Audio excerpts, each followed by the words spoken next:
बिस्मिल्लाहिर्रहमानिर्रहीम। अस्सलाम वालेकुम डियर स्टूडेंट्स ऑफ क्लास 10। आज का हमारा जो लेक्चर होगा वो चैप्टर नंबर 14 एटमॉस्फेयर के मुतालिक है। तो सबसे पहले मैं आपको ये बताता हूँ कि जो हमारा चैप्टर का टाइटल है और चैप्टर नंबर है, तो चैप्टर नंबर 14 है और चैप्टर का टाइटल जो है वो एटमॉस्फेयर है। और ये जो एटमॉस्फेयर ये हम केमिस्ट्री की कौन सी आप कह सकते हैं ब्रांच के मुतालिक इस चैप्टर में डिस्कशन करेंगे, तो ये इन्वायरमेंटल केमिस्ट्री के अंदर आता है। ये चैप्टर जो है वो इन्वायरमेंटल केमिस्ट्री, जो केमिस्ट्री की एक ब्रांच है, उससे रिलेटेड है। इन्वायरमेंटल केमिस्ट्री के दो चैप्टर्स हैं जो हमने इस बुक में स्टडी करने हैं। चैप्टर 14 एटमॉस्फेयर और फिर चैप्टर 15 भी हमारे पास है, वो भी इसी से रिलेटेड है, यानी इन्वायरमेंटल केमिस्ट्री से ही रिलेटेड है। और उस चैप्टर का नाम जो है वो वाटर है। तो वाटर चैप्टर 15 और एटमॉस्फेयर चैप्टर नंबर 14, ये दोनों चैप्टर्स जो हैं ये हमारे बेसिकली इन्वायरमेंटल केमिस्ट्री की हेडिंग के अंदर ही आते हैं। ठीक हो गया। तो सबसे पहले तो एटमॉस्फेयर होता क्या है, डेफिनेशन आपको पता होनी चाहिए।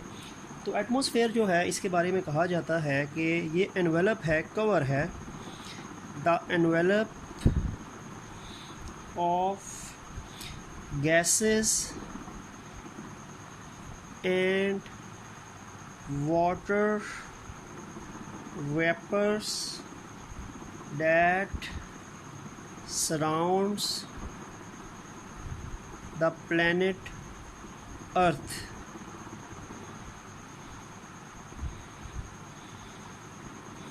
प्लैनेट अर्थ यानी ज़ाहिर बात है हमारा जो प्लैनेट है वो अर्थ है, और अर्थ प्लैनेट को सराउंड किया हुआ है, कवर किया हुआ है गैसेस और वाटर वेपर्स के एक इन्वेलप ने, कवरिंग ने। ठीक है। तो यानी हमारी ज़मीन जो हमारा प्लैनेट अर्थ है उसको घेरा हुआ है, उसको कवर किया हुआ है गैसेस ने और एटमॉस्फेयर में मौजूद गैसेस ने और वाटर वेपर्स ने। और ये जो इन्वेलप होता है इसको हम एटमॉस्फेयर कहते हैं। ठीक है। तो the envelope of gases and water vapours that surrounds the planet earth is known as atmosphere. और इन्वेलप का मतलब क्या होता है? कवर होता है। इन्वेलप हम बोलते हैं कवर को, the cover of gases and water vapours that surrounds our Earth. ठीक है। क्योंकि बाकी प्लैनेट्स के अंदर एज सच वाटर वेपर्स मौजूद नहीं हैं, गैसेस कुछ तादाद में हैं, लेकिन एज सच अर्थ प्लैनेट के अंदर ही आपको गैसेस का कवर और वाटर वेपर्स का कवर मिलेगा एक ख़ास हाइट तक, जिसको हम एटमॉस्फेयर बोलेंगे। ठीक हो गया। अच्छा, अब क्योंकि अब इसमें गैसेस भी हैं और वाटर वेपर्स भी हैं हमारे एटमॉस्फेयर में, लेकिन अभी अगर मैं वाटर वेपर्स को हटा देता हूँ, सिर्फ गैसेस की बात करता हूँ, क्योंकि वाटर वेपर्स जो होते हैं ना ये वेरी करते हैं। कुछ जगहों पे वाटर वेपर्स हमारी अर्थ में ज़्यादा हैं, कुछ जगहों पे वाटर वेपर्स जो है वो कम है। लेकिन मैं सिर्फ अगर एटमॉस्फेयर में जो ड्राई हिस्सा है, यानी जो ड्राई एयर है, अगर मैं उसकी कंपोजिशन देखूँ तो उसमें क्या क्या चीज़ें आएंगी। Composition of dry air, composition of dry air. अब मैं क्या कर रहा हूँ कि मैं एटमॉस्फेयर में सिर्फ ड्राई एयर को देख रहा हूँ, उसमें क्या क्या चीज़ मौजूद है। अब मैं वाटर वेपर्स को फ़िलहाल मैं माइनस कर देता हूँ। तो इसमें मुख्तलिफ़ गैसेस हैं, ड्राई एयर में डिफरेंट गैसेस मौजूद हैं, जिसमें से मैं आपको बताता हूँ कि जो नाइट्रोजन गैस है, नाइट्रोजन गैस बेटा ये है तकरीबन 78% ड्राई एयर में। सेकंड मोस्ट अबंडेंट गैस जो है वो ऑक्सीजन गैस है 21%। ये दोनों गैसेस 99% बनाती हैं ड्राई एयर का। ये जो गैसेस नहीं है, इन गैसेस की बात है, तो इनमें से ये दो गैसेस मैक्सिमम 99% हिस्सा बनाती हैं। पीछे 1% हिस्सा बचता है तो उसमें अलग चीज़ें हैं। ठीक है। जैसे उसके अलावा अगर मैं देखूँ तो एक गैस जो है नोबल गैस में आती है आर्गॉन 0.93%। थर्ड नंबर पे अगर कंपोजिशन के वाइज देखा जाए। ठीक है। फिर कार्बन डाइऑक्साइड 0.038%। ठीक हो गया। फिर नियॉन, ये भी नोबल गैस है, 0.0018%। नियॉन की बात हो गई। ठीक है। उसके बाद हीलियम, ये भी नोबल गैस है, तकरीबन ये होती है 0.00052%। ठीक हो गया। इसके बाद है जी मीथेन, CH4 हाइड्रोकार्बन होता है, आपको पता है। तो मीथेन जो है वो 0.00015%। ठीक हो गया। देन क्रिप्टॉन जो है वो 0.00011%। और सबसे लीस्ट नंबर पे जो है वो हाइड्रोजन गैस है, H2 लिख देता हूँ, हाइड्रोजन गैस 0.00005%। तो बेटा ये कंपोजिशन ड्राई एयर की है, ये जो आपका एटमॉस्फेयर है, क्योंकि आपके एटमॉस्फेयर में गैसेस भी हैं और वाटर वेपर्स भी हैं। अब मैं ड्राईनेस की बात कर रहा हूँ, ड्राईनेस में सिर्फ गैसेस आ जाएंगी, उसमें वाटर वेपर्स नहीं आएंगे। और ड्राई एयर के अंदर सबसे ज़्यादा पाई जाने वाली गैस नाइट्रोजन है, फिर ऑक्सीजन 21% और नाइट्रोजन 78%, 99%, तो ये सब ना आ रही हैं। फिर argon 0.93, carbon dioxide 0.038, neon 0.0018, helium इसके मैं दरमियान में चलें ये लगा देता हूँ, हीलियम जो है वो 0.0005%, 52%, मीथेन 0.00015, क्रिप्टॉन 0.00011 एंड हाइड्रोजन 0.00005%। तो ये आपके पास ड्राई एयर की कंपोजिशन है। मैंने वाटर वेपर्स क्यों नहीं लिखा, क्योंकि वाटर वेपर्स बेटा वेरी करता है। वाटर वेपर्स जो होते हैं ये कुछ जगहों पे हमारे एटमॉस्फेयर में ज़्यादा होते हैं और कुछ जगहों पे कम होते हैं, ठीक है। जैसे ट्रॉपिकल रेन फॉरेस्ट जो हैं वहाँ पे वाटर वेपर्स बहुत ज़्यादा होंगे, और जो डेजर्ट्स होंगे वहाँ पे वाटर वेपर्स बहुत कम होंगे। तो वाटर वेपर की जो कंपोजिशन होती है ना वो वेरी करती है area to area, habitat to habitat, ठीक है। अवेलेबिलिटी ऑफ वाटर पे डिपेंड करती है, या अमाउंट ऑफ ट्रीज़ पे, या और भी डिफरेंट पैरामीटर्स हैं जिस पे वाटर वेपर्स की चीज़ डिपेंड करती है। तो वाटर वेपर्स की तादाद पूरी यूनिवर्स में एटमॉस्फेयर में सेम नहीं है, कभी ज़्यादा है कभी कम है। मैक्सिमम आपको ट्रॉपिकल रेन फॉरेस्ट में मिलेंगे, लीस्ट नंबर आपको डेजर्ट्स में मिलेंगे, लेकिन बाकी ये जो चीज़ें हैं ना ये तकरीबन कांस्टेंट होती है ड्राई एयर के अंदर, ठीक है। तो ये तो आपके पास एटमॉस्फेयर के एक थोड़ा सा आ गया, इंट्रोडक्शन आ गया। अब एटमॉस्फेयर की हम लेयर्स की बात कर लेते हैं, जो टॉपिक हमारा है कि एटमॉस्फेयर के अंदर कौन कौन सी लेयर्स हैं, क्या क्या उनके नाम है, कितनी कितनी उनकी डिस्टेंस है उनका अर्थ सरफेस से, और क्या क्या उनकी टेम्परेचर रेंज वगैरह मौजूद है वहाँ पे, ठीक है। तो टॉपिक जो है वो बेटा हमारा जो है वो है अब लेयर्स ऑफ एटमॉस्फेयर। एटमॉस्फेयर्स के अंदर कौन कौन सी लेयर्स हैं। अच्छा, तो ये मैं आपको बता दूं कि आपका जो एटमॉस्फेयर है ना इसमें 4 लेयर्स हैं, इट हैज़ 4 लेयर्स, ठीक हो गया। पहली लेयर्स को हम कहते हैं troposphere, troposphere first layer, then stratosphere, then mesosphere, and last thermosphere। और थर्मोस्फेयर के अंदर फिर आगे 2 कैटेगरीज हैं, एक आयनोस्फेयर और एक एक्सोस्फेयर। अब इन चारों लेयर्स की एक स्पेसिफिक हाइट है, डिस्टेंस है अर्थ सरफेस से, और इनकी एक ख़ास टेम्परेचर रेंज है। अगर मैं बात करता हूँ ट्रोपोस्फियर की बात करूँ बेटा, तो ट्रोपोस्फियर हमारी अर्थ के सरफेस से स्टार्ट होता है और ये 12 किलोमीटर्स हाइट तक जाता है। यानी ये 0 से लेके 12 किलोमीटर तक की जो हमारी ज़मीन की सरफेस से जो ऊपर हाइट है वो ट्रोपोस्फियर वहाँ तक होता है, ठीक है। 0 वो जो हमारा अर्थ क्रस्ट यहाँ पे बैठे हैं वो 0 है, और ऊपर 12 किलोमीटर तक जाएँ तो वो ट्रोपोस्फियर है। और इसमें जो टेम्परेचर है ना वो 17 डिग्री सेल्सियस लोवेस्ट पार्ट का है, और टॉप मोस्ट पार्ट जो ट्रोपोस्फियर का है, यानी जो 12 किलोमीटर वाला हिस्सा है उसका है जी -55 डिग्री सेल्सियस। तो डिस्टेंस इसका 0 से 12 किलोमीटर तक है, और टेम्परेचर इसका 17 डिग्री इसके लोवेस्ट पॉइंट का टेम्परेचर है, और इसके हाईएस्ट पॉइंट का टेम्परेचर -55 डिग्री सेल्सियस है। ट्रोपोस्फियर ख़त्म होता है तो बेटा स्टार्ट होता है स्ट्रेटोस्फियर। सारी बात है 12 किलोमीटर से स्टार्ट होगा, ठीक है, और ये जाएगा 50 किलोमीटर तक। 12 किलोमीटर से लेके 50 किलोमीटर तक जो बीच में तकरीबन 38 किलोमीटर बनते हैं वो स्ट्रेटोस्फियर के हैं, ठीक है। और ये ज़ाहिर बात है -55 से स्टार्ट हुआ था ना, और ये टेम्परेचर इसमें इंक्रीज़ होगा और ये -5 तक जाएगा, टेम्परेचर इंक्रीज़ होता है।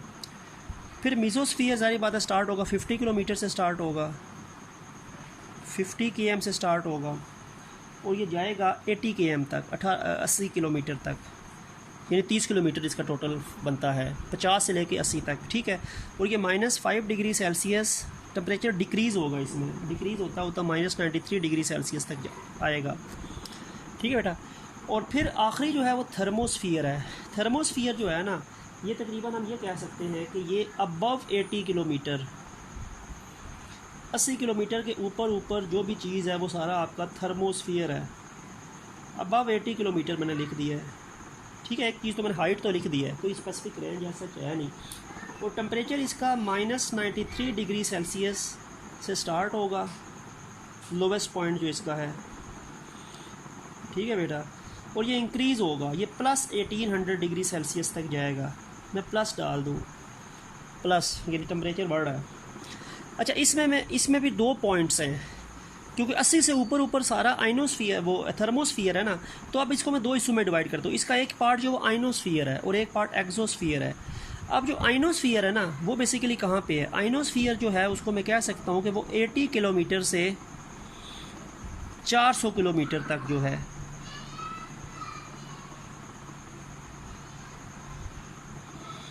यानी 80 किलोमीटर से 400 किलोमीटर तक जो हिस्सा है, क्योंकि 80 किलोमीटर से ऊपर ऊपर थर्मो है ना, तो 80 से 400 जो है इसका वो पहला पार्ट है, आइनोस्फीयर, ठीक हो गया। और फिर ये जो आपके पास एक्सो है ना, इसको मैं लिख सकता हूँ कि ये तो अबव 400 किलोमीटर, 400 किलोमीटर से ऊपर ऊपर जो भी चीज़ है वो फिर एक्सो है। तो 80 से ऊपर सारा थर्मो है, लेकिन 80 से 400 तक थर्मो का जो हिस्सा है वो आइनोस्फीयर है, और फिर 400 से ऊपर जो है वो फिर एक्सोस्फीयर है। तो ये आपके पास 4 लेयर्स हैं अर्थ सरफेस की। और इसको अगर मैं यहाँ पे आपको बना के दिखाता हूँ ऐसा ही, तो आपको आइडिया हो जाएगा। देखिए है क्या, ये जो है ना, ये हिस्सा जो है ये हमारी क्या है, this is the earth surface. ये हमारी ज़मीन की सरफेस है, सतह है, जहाँ पे हम मौजूद हैं, जहाँ पे हमारे घर बने होते हैं, जहाँ पे हमारे स्कूल्स होते हैं, कॉलेजेस होते हैं, सड़कें होती हैं, वो सारा हमारी अर्थ सरफेस है। अब अर्थ सरफेस सारी बात है, जहाँ पे हम होते हैं वो तो 0 किलोमीटर हिस्सा है ना, ठीक है। 0 से लेके 12 किलोमीटर तक का जो हिस्सा है, ठीक है, यानी 0 से लेके 12 किलोमीटर तक की हाइट का जो हिस्सा है वो ये फर्स्ट पार्ट है। इसका नाम क्या था?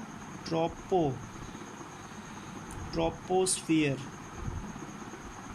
ठीक हो गया बेटा। अच्छा, फिर 12 से लेके ऊपर मज़ीद 12 किलोमीटर से लेके 50 किलोमीटर तक अगर मैं जाता हूँ, तो ये मेरा सेकंड पार्ट बनेगा एटमॉस्फेयर का। नाम इसका है जी स्ट्रेटोस्फियर। फिर 50 से लेके 80 किलोमीटर तक जो मज़ीद हाइट है, ये क्या है? ये है जी मीसोस्फियर, ये मीसोस्फियर है।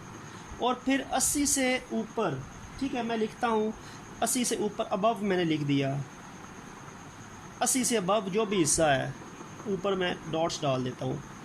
ये सारा बेटा क्या है? दैट इज़ थर्मोस्फियर, ठीक हो गया।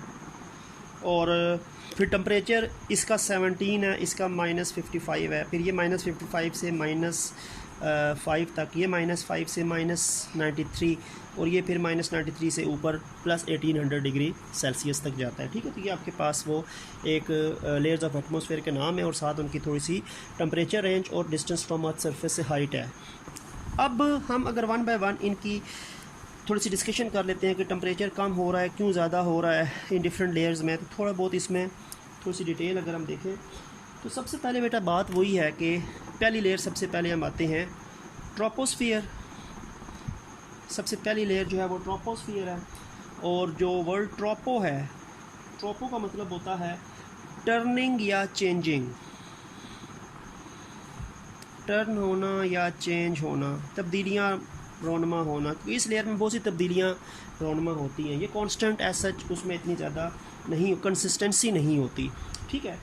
और ये ज़ाहिर बात है, मैंने आपको बताया था कि ये हमारी ज़मीन का बिल्कुल अर्थ सरफेस जहाँ से स्टार्ट होती है 0 किलोमीटर से लेके और 12 किलोमीटर तक की हाइट होती है, और 17 डिग्री सेल्सियस के लोवेस्ट पॉइंट का टेम्परेचर है, और -55 डिग्री सेल्सियस इसके अपर पॉइंट का टेम्परेचर है, ठीक हो गया। यानी इसको मैं ये कह सकता हूँ, ये 0 किलोमीटर से लेके 12 किलोमीटर तक का इसका हाइट में ये आता है। और इस हिस्से का टेम्परेचर ज़ाहिर बात है 17 डिग्री सेल्सियस होगा, और इसके अपर पॉइंट या लास्ट पॉइंट का टेम्परेचर होगा -55 डिग्री सेल्सियस। इसमें टेम्परेचर कम क्यों होता है? पहली बात ये है, टेम्परेचर कम हो रहा है, डिक्रीज़ हो रहा है ना 17 से -55 में, क्योंकि याद रखें कि आपके ट्रोपोस्फेयर में मौजूद जो गैसेस होती हैं एटमॉस्फेयर में, ट्रोपोस्फेयर एटमॉस्फेयर का जो पॉइंट है, इसमें जो गैसेस होती हैं वो बहुत कम हीट एब्जॉर्ब करती हैं, ठीक है, वो बहुत कम हीट एब्जॉर्ब करती हैं। लेकिन इसका ज़ाहिर बात है कि ये स्टार्टिंग तो आपका बिल्कुल लोवेस्ट पॉइंट तक आएगा ना, ये आपका जो ग्राउंड पोर्शन आएगा वहाँ तक आएगा ना, ज़मीन का जो हिस्सा ग्राउंड। अब ये जो आपका ग्राउंड पोर्शन होता है ना, ये तो हीट एब्जॉर्ब करता है, ये हीट एब्जॉर्ब करता है, इसमें हीट एब्जॉर्ब होती है, जो ज़मीन की सतह है वो हीट एब्जॉर्ब करती है, तो इसीलिए टेम्परेचर 17 डिग्री सेल्सियस है। लेकिन जब आप ऊपर जाते हैं तो यहाँ पे मौजूद जो डिफरेंट गैसेस हैं वो गैसेस हीट एब्जॉर्ब नहीं करती, उन गैसेस ने हीट एब्जॉर्ब नहीं की। हीट कौन एब्जॉर्ब करी है? ग्राउंड सरफेस एब्जॉर्ब करी है। तो ज़मीन की सतह जो है वो तो हीट एब्जॉर्ब कर रही है, इनकमिंग रेडिएशन एब्जॉर्ब कर रही है, तो इसीलिए टेम्परेचर ज़्यादा है। लेकिन उसके ऊपर जो गैसेस हैं, उसके ऊपर जो गैसेस मौजूद हैं इस जगह में 12 किलोमीटर तक जो गैसेस मौजूद हैं वो इनकमिंग रेडिएशन एब्जॉर्ब नहीं कर रही। जब वो इनकमिंग रेडिएशन एब्जॉर्ब नहीं करेंगी तो ऊपर टेम्परेचर कम होगा, नीचे टेम्परेचर ज़्यादा है। तो ग्राउंड टेम्परेचर एब्जॉर्ब कर रहा है, ग्राउंड इनकमिंग रेडिएशन की हीट एब्जॉर्ब कर रहा है तो टेम्परेचर ज़्यादा है, और इसके ऊपर जो गैसेज हैं वो इनकमिंग हीट रेडिएशन एब्जॉर्ब नहीं कर रही, तो टेम्परेचर इसीलिए कम होता है, 17 से -55 डिग्री सेल्सियस तक जाता है। और ट्रोपोस्फियर जो है ये आपका जो एटमॉस्फेयर है इसका 75 से लेके 85% जो मैस है किस चीज़ का? एटमॉस्फेयर का। एटमॉस्फेयर का मैक्सिमम जो 75 से 80% जो मैस होता है वो किस में होता है? ट्रोपोस्फेयर में। तो ट्रोपोस्फेयर आपके एटमॉस्फेयर का 75 से 80% मास जो होता है वो इसमें मौजूद होता है, और यही वो एरिया है, ट्रोपोस्फियर ही वो एरिया है जहाँ पे वेदर है, जहाँ पे मौसम होता है, यहीं पे क्लाउड्स फॉर्मेशन होती है, यहीं पे जहाज़ उड़ते हैं, एयरक्राफ्ट्स की ये जो फ्लाइंग का अमल होता है वो भी यहीं पे होता है, वेदर फॉर्मेशन भी यहीं पे होती है, क्लाउड फॉर्मेशन भी यहीं पे होती है, ठीक है, रेनिंग वगैरह जो है वो भी सारी की सारी यहीं पे होती है। तो ये चीज़ आपकी ट्रोपोस्फियर में आती है। अब अगर मैं आपको सेकंड पॉइंट दिखाता हूँ, इसका सेकंड लेयर जो है दैट इज़ स्ट्रेटोस्फियर, ठीक है। अच्छा, द वर्ड स्ट्रेटो का मतलब होता है स्प्रेड आउट, ठीक हो गया। तो अच्छा, और ये सेकंड लेयर है, ये आपकी मैं कहता हूँ कि ये शुरू होगी 12 किलोमीटर की हाइट से शुरू होगी और ये जाएगी 50 किलोमीटर की हाइट तक, तकरीबन 38 किलोमीटर इसकी टोटल बनती है, रेंज बनती है, ठीक है। और इसका जो लोवेस्ट पॉइंट है उसका टेम्परेचर ज़ाहिर बात है -55 डिग्री सेल्सियस है, और टॉप मोस्ट टेम्परेचर का पॉइंट का टेम्परेचर -5 है। टेम्परेचर इंक्रीज़ हो रहा है, इसमें डिक्रीज़ नहीं हो रहा। ट्रोपोस्फेयर में temperature with height with altitude जो था वो डिक्रीज़ हो रहा था, यहाँ पे टेम्परेचर हाइट के साथ साथ इंक्रीज़ हो रहा है, ठीक है। तो 12 किलोमीटर से स्टार्ट हुई, 50 किलोमीटर तक गई, lowest point temperature -55 degree Celsius, इसकी जो पीक है उसका temperature -5 degree Celsius, and temperature जो है ये क्या हो रहा है? Temperature basically increases with height. Reason क्या है? रीज़न बेटा ये है कि जो आपके पास इसमें टेम्परेचर क्यों इंक्रीज़ होता है, क्योंकि आपका जो स्ट्रेटोस्फियर है, इस स्ट्रेटोस्फियर में एक लेयर मौजूद है, ओजोन लेयर। ओजोन लेयर मौजूद है आपके स्ट्रेटोस्फियर में, और ये जो ओजोन लेयर है ना, ये एक क्या काम करती है, ये जो यूवी रेडिएशन होती हैं, अल्ट्रा वायलेट रेडिएशंस होती हैं सन की, उनको ब्लॉक करती है और उनको ज़मीन पे आने नहीं देती, और ये ज़मीन को सूरज की अल्ट्रा वायलेट रेडिएशन से बचाती है ताकि हमारी बॉडी में डिफरेंट डिजीज़ जो यूवी रेडिएशन से होती हैं वो ना हो। तो ओजोन लेयर जो है वो सूरज की अल्ट्रा वायलेट रेडिएशंस को एब्जॉर्ब करती है, यूवी रेडिएशन को ये एब्जॉर्ब करेगी, ठीक है।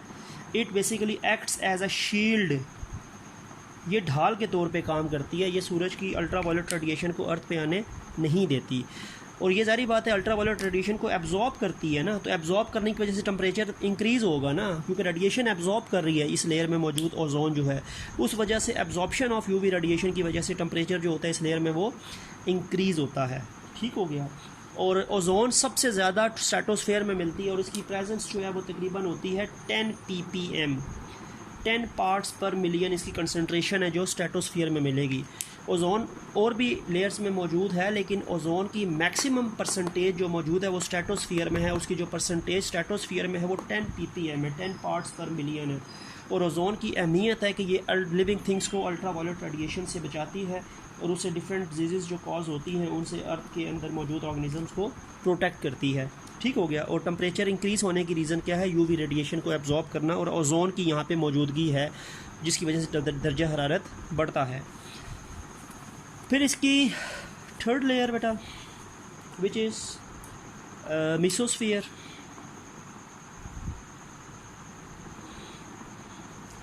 मेसोस्फीयर जो है वो 50 किलोमीटर से स्टार्ट होगी और 80 किलोमीटर तक जाएगी। 50 किलोमीटर का टेम्परेचर -5 है और उसका -93 डिग्री सेल्सियस है। तो टेम्परेचर डिक्रीज़ हो रहा है। ठीक है, temperature decrease with altitude in mesosphere. और याद रखें कि मीसो का मतलब जो है वो होता है मिडल। मीसो का मतलब क्या होता है? मिडल होता है, दरमियाना, दरमियान, सेंटर भी कह सकते हैं। ठीक है, और इसमें ये आप कह सकते हैं कि इसका 50 किलोमीटर से स्टार्टिंग है अर्थ सरफेस के ऊपर से लेके और 80 किलोमीटर तक ये जाएगा। इस जगह पे -5 टेम्परेचर है, हाईएस्ट पॉइंट पे -93 टेम्परेचर है। सबसे कोल्डेस्ट टेम्परेचर आपको मिलेगा -93 ही मिलेगा। सबसे कोल्डेस्ट टेम्परेचर एटमॉस्फेयर का याद रखें मेसोस्फीयर के अंदर ये -93 डिग्री सेल्सियस। और ये टेम्परेचर अगर आप देखें तो ये टेम्परेचर क्या हो रहा है? डिक्रीज़ हो रहा है। टेम्परेचर में डिक्रीजिंग आ रही है। रीज़न क्या है? क्योंकि इसमें मौजूद भी इस जगह पे मौजूद भी जो गैसेस हैं एटमॉस्फेयर में, मेसोस्फीयर में मौजूद जो इस जगह पे गैसेस होती हैं, they does not absorb any kind of incoming radiations from the upper layer. तो ये किसी तरह की रेडिएशंस एब्जॉर्ब नहीं कर रही जो ऊपर से आ रही हैं, जिसकी वजह से इसमें हीट जब एब्जॉर्ब नहीं हो रही तो विद अल्टीट्यूड इसका टेम्परेचर जो होगा वो डिक्रीज़ ही होगा। ठीक है, और फिर इसमें जो लास्ट लेयर है डैट इज़ थर्मोस्फीयर। और थर्मो का मतलब आपको पता है क्या होता है? थर्मो या थर्म का मतलब होता है हीट। ठीक हो गया। ये इसको मैं कह सकता हूँ कि अबव 80 किलोमीटर थर्मोस्फीयर है। टेम्परेचर बेटा इसका -93 डिग्री सेल्सियस से स्टार्ट होता है और +1800 डिग्री सेल्सियस तक जाता है। लेकिन हम ऐसा कर सकते हैं कि हम थर्मोस्फीयर को 2 हिस्सों में डिवाइड कर सकते हैं। थर्मोस्फीयर को हम 2 पार्ट्स में डिवाइड कर सकते हैं। एक इसका पार्ट जो 80 किलोमीटर से लेके 400 किलोमीटर तक है। ठीक हो गया। और एक जो 400 किलोमीटर से लेके ऊपर है। तो इसका जो पार्ट 80 से 400 किलोमीटर के दरमियान है उसको हम कहते हैं आइनोस्फीयर। और फिर जो 400 से ऊपर ऑनवर्ड जितना भी है उसको हम कहते हैं एक्सोस्फीयर। ठीक हो गया। अब थोड़ा सा अगर आपको बना के दिखा देता हूँ तो ये मैं कह सकता हूँ कि चलें 80 किलोमीटर से ऊपर ये सारा का सारा जो मैंने बनाया है ना, दिस इज़ योर थर्मोस्फीयर। ये सारा थर्मोस्फीयर है। ठीक हो गया, ये सारा थर्मोस्फीयर है। 80 किलोमीटर से ऊपर सारा का सारा हिस्सा, ये सारा इसमें आ जाएगा। अच्छा, लेकिन इसको मैं अगर यहाँ पे 2 हिस्सों में डिवाइड कर दूँ कि इस थर्मोस्फीयर का वो हिस्सा जो 80 से 400 किलोमीटर तक है, ठीक है, तो उस पार्ट को फिर मैं एक नाम दे दूँगा अपनी आसानी के लिए, आइनोस्फीयर। ठीक हो गया, आइनोस्फीयर, आइंस की वजह से निकला है। और फिर 400 से ऊपर जितना भी हिस्सा है, what is the name of this part? Exosphere. ठीक हो गया। टेम्परेचर सारी बात है ये -93 से स्टार्ट होगा और ऊपर टॉप पे जाते भी जाएँ तो +1800 तक जाएगा। और इसमें क्या हो रहा है? टेम्परेचर विद द हाइट क्या हो रहा है? इंक्रीज़ हो रहा है। What is the reason behind the temperature increasing with altitude of this layer? बेटा रीज़न ये है कि ये सबसे पहला हिस्सा है जो सोलर रेडिएशन को रिसीव करता है। सूरज की रोशनी या सूरज की रेडिएशन सबसे पहले हमारी एटमॉस्फेयर की टॉप मोस्ट लेयर में दाखिल होती है, थर्मोस्फेयर में दाखिल होती है। ठीक है, तो जब भी ज़मीन के अंदर एटमॉस्फेयर में सूरज की रेडिएशन दाखिल होगी तो ये टॉप मोस्ट हिस्सा थर्मोस्फेयर उसको रिसीव करेगा। ठीक है, और सनलाइट सबसे पहले स्ट्राइक करेगी थर्मोस्फियर को, और उसमें जब ये स्ट्राइक करेगी तो उसमें क्या होगा, उस थर्मोस्फेयर में मौजूद, क्योंकि एटमॉस्फेयर का हिस्सा है तो यहाँ पे मौजूद जो आपके ऑक्सीजन और नाइट्रोजन, ये आपको पता ना कि मैक्सिमम मिकदार में यही दो गैसेस मौजूद होती हैं। तो ऑक्सीजन और नाइट्रोजन यानी O2 और N2 जो हैं, ये क्या काम करेंगे, ये जो रेडिएशंस ऊपर से आएंगी, रिसीव होंगी, ये बेसिकली उस एनर्जी को या उस सोलर रेडिएशन को बेसिकली कन्वर्ट करेंगे हीट में। ठीक है, यानी ऊपर से ज़ाहिर बात है सबसे पहले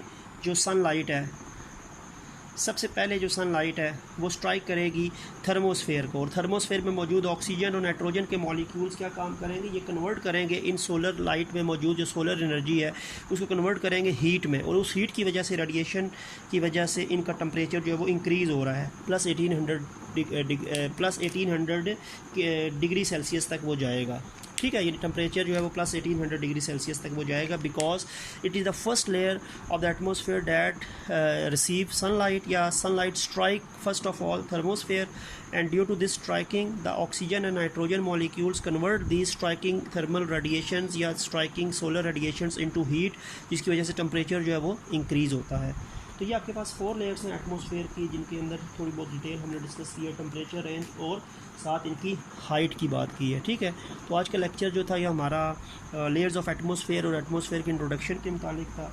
तो बाकी जो हमारा नेक्स्ट वीडियो या नेक्स्ट लेक्चर होगा वो हमारा इसी चैप्टर में डिफरेंट एयर पोल्यूटेंट्स से मुतालिक होगा, एयर की क्वालिटी में जो चीज़ ख़राबी आती है। तो नेक्स्ट लेक्चर तक के लिए अल्लाह हाफिज़।